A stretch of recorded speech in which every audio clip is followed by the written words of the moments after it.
Hello dear friends, Kashi Hindi Sansthan में आप लोगों का बहुत बहुत स्वागत है। प्यारे बच्चों, आज के इस विशेष वीडियो में आप लोगों के लिए, वैसे में जो बच्चे 2024 में बैठ रहे हैं आईएससी की परीक्षा में, उनके लिए जो गद्य संकलन किताब है, गद्य संकलन में मैंने इंपॉर्टेंट चैप्टर आप लोगों को दे दिया हूं। वो इंपॉर्टेंट चैप्टर में कौन कौन से क्वेश्चन आप लोगों को पढ़ने हैं। तो कुछ बच्चों ने मुझको यह बताया कि सर आपने तो चैप्टर दिए हैं, वैसे मैंने सारा आकाश पुस्तक में और आषाढ़ के एक दिन में वहां पर प्रश्न में दे दिया हूं, हाईलाइट कर दिया हूं कि एक चीज पढ़ लीजिएगा। लेकिन इन चैप्टरों में, गद्य संकलन में, मैंने चैप्टर इंपॉर्टेंट दिया जो आपको, उसमें कौन कौन से क्वेश्चन, कौन कौन से प्रश्न जो आईएससी में आ रहे हैं, जो आईएससी एग्जाम के लिए बहुत ही इंपॉर्टेंट है। ध्यान देने की बात है प्यारे बच्चों। पहली बात, जो चैप्टर है गौरी, गौरी कहानी के आधार पर, यानी गौरी कहानी के जो मुख्य पात्र है उसका चरित्र चित्रण कीजिए, यानी गौरी का चरित्र चित्रण करना है। यह बहुत महत्वपूर्ण प्रश्न है। दूसरा प्रश्न इंपॉर्टेंट यहां पर बनता है बच्चों, गौरी कहानी का उद्देश्य क्या है। यानी हर चैप्टर में उद्देश्य बहुत महत्वपूर्ण होता है, उसी प्रकार से गौरी कहानी का उद्देश्य बहुत वाइटल इस साल के लिए साबित होने जा रहा है। और इसके बाद बच्चों सीताराम, सीताराम का भी जो चरित्र चित्रण है वह एग्जाम में आ सकता है। तो यहां से 3 महत्वपूर्ण प्रश्न बने। और उसके बाद lining question, lining question already chapter wise जो जब मैंने प्रश्न दिया हूं जहां पर काशी हिंदी संस्थान में, वहां पर आप लोगों को लाइनिंग इंपॉर्टेंट मिल जाएंगी, तो वह कुछ देख लीजिएगा उसको। वैसे 3 प्रश्न ज्यादा इंपॉर्टेंट है। अब मैं दूसरा महत्वपूर्ण चैप्टर जो आप लोग गद्य संकलन में वहां पर पाए हुए हैं, दूसरा चैप्टर सती कहानी है। सती कहानी में कौन सा प्रश्न इंपॉर्टेंट है, ध्यान दो। एक तो सती कहानी में लेखिका का मुख्य उद्देश्य क्या है, यानी सती कहानी के माध्यम से लेखिका का, कहानीकार का मूल संदेश क्या है, वो बहुत वाइटल है प्यारे बच्चों। इसके साथ ही साथ सती कहानी के साथ साथ, यानी इसमें उद्देश्य के साथ साथ शीर्षक की सार्थकता बहुत ही महत्वपूर्ण प्यारे बच्चों। शीर्षक की सार्थकता, यानी उस कहानी का, सती कहानी शीर्षक कहां तक अप्रोप्रिएट है। प्रायः ऐसे प्रश्न एग्जाम में आते हैं, इसको आप लोग देख लीजिएगा। और इस पर जो लाइनिंग क्वेश्चन है वो बहुत ही इंपॉर्टेंट है प्यारे बच्चों। तो लाइनिंग क्वेश्चन आप लोग अवश्य देख लेंगे। वो लाइनिंग के लिए मैंने जो चैप्टर में वहां पर क्वेश्चन आंसर में आप लोग कुछ लाइनिंग मैंने वहां पर दिया था, उसको आप लोग देख लेना, ठीक से देख लेना।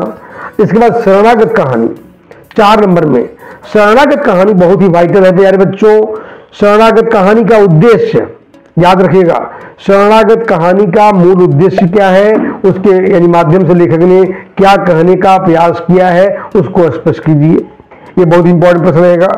और दूसरी बात है बच्चों, रज्जब का चरित्र चित्रण, यानी इस कहानी का मुख्य पात्र कौन कौन है, उसका चरित्र चित्रण स्पष्ट कीजिए।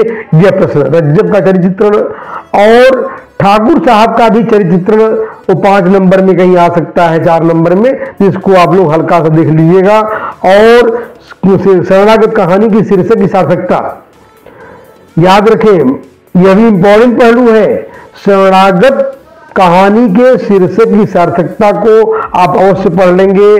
और लाइनिंग क्वेश्चन में वहां पर जो चैप्टर के अंत में मैंने कुछ लाइनिंग जो दिया हूं, या जो लाइनिंग पर जो प्रश्न आधारित जो आंसर दिए हैं, उसको आप लोग थोड़ा सा पढ़ लीजिएगा। और इसके अलावा प्यारे बच्चों, यानी अब मैं दूसरी तरफ जो महत्वपूर्ण चौथा नंबर चैप्टर है, क्या निराश हुआ जाए, क्या निराश हुआ जाए, ध्यान दें इसका उद्देश्य, क्या निराश हुआ जाए कहानी, यानी यह निबंध है अपने आप में, इस निबंध का उद्देश्य क्या है। उद्देश्य बहुत इंपॉर्टेंट है इस साल के लिए प्यारे बच्चों। और एक बात, दूसरा प्रश्न इसमें क्या इंपॉर्टेंट बनेगा, इस निबंध में शीर्षक कहां तक महत्वपूर्ण है, यानी शीर्षक की सार्थकता, शीर्षक के संदर्भ में अपने विचार स्पष्ट कीजिए। यह शीर्षक कहाँ तक अप्रोप्रिएट है उसको उल्लिखित कीजिए। ये बहुत इंपॉर्टेंट होगा बच्चों। और उसके अलावा ध्यान दें, निबंधकार ने, ध्यान दें नेक्स्ट प्रश्न, निबंधकार ने किन 2 घटनाओं के माध्यम से अपने विचारों को स्पष्ट किया है। बहुत ही वाइटल इस साल के लिए सिद्ध होगा ये अभी। और इसके बाद में 5 नंबर के लिए आ सकता है बच्चों भाषा शैली। इस निबंध की भाषा शैली क्या है उसके बारे में भी आ सकता है। नेक्स्ट है बच्चों आउटसाइडर। ध्यान दो, आउटसाइडर कहानी के मुख्य उद्देश्य क्या है उसको स्पष्ट कीजिए। एक प्रश्न ये इंपॉर्टेंट होगा। दूसरा प्रश्न, यानी कहानी के आधार पर आउटसाइडर में यानी कहानी की नायिका कौन है। नायिका है इसमें नीलम। नीलम के, याद रखना बच्चों, नीलम का चरित्र चित्रण कीजिए। यह प्रश्न भी बहुत ही वाइटल होगा इसके आधार पर। और लाइनिंग, कुछ जो चैप्टर में कुछ इंपॉर्टेंट लाइनिंग दी जाती है, पंक्तियां जाती हैं, उसके आधार पर कुछ प्रश्न पूछे जाते हैं। नेक्स्ट बच्चों ध्यान दें, 6वां नंबर चैप्टर संस्कृति क्या है। इस पर भी ये काफी इंपॉर्टेंट चैप्टर है। वैसे संस्कृति क्या है, उसमें क्या चैप्टर क्या महत्वपूर्ण बन सकते हैं। संस्कृति क्या है, निबंध के उद्देश्य को स्पष्ट कीजिए। शीर्षक की सार्थकता, कभी कभी आ जाता है शीर्षक, यानी संस्कृत क्या है, उसके लक्षण, सभ्यता और संस्कृति में क्या अंतर है, उस पर भी प्रश्न आते हैं। इन तमाम चीजों को आप अच्छी तरह से देख लीजिएगा। और लाइनिंग की जहां तक बात है प्यारे बच्चों, लाइनिंग को आप लोग वहां पर चैप्टर में उसको जो मैंने समझाया हूं उसको आप लोग देख लीजिएगा। और भी कोई समस्या अगर आप लोगों को आती है तो आप निश्चित रूप से यानी प्रश्न में क्वेश्चन बॉक्स में जाकर करके वहां पर अपने प्रॉब्लम को वहां पर पेश करेंगे। मैं सारी चीजों को आप लोगों को एक के बाद एक हल कर दूंगा। और बड़े पैमाने पर इसको, यानी अगर आप वाकई 98, 99 नंबर चाहते हैं तो मैं आरंभ बैच वहां पर आप लोगों के समक्ष आ चुका है बच्चों। याद रखें 699 रुपीज जो आरंभ बैच में जो आप लोगों को सारे नोट्स लेकर करके क्लासेस भी मेरे जो अपलोड क्लासेस है मेरे, वो क्लासेस भी आप लोगों को मिल जाएगा।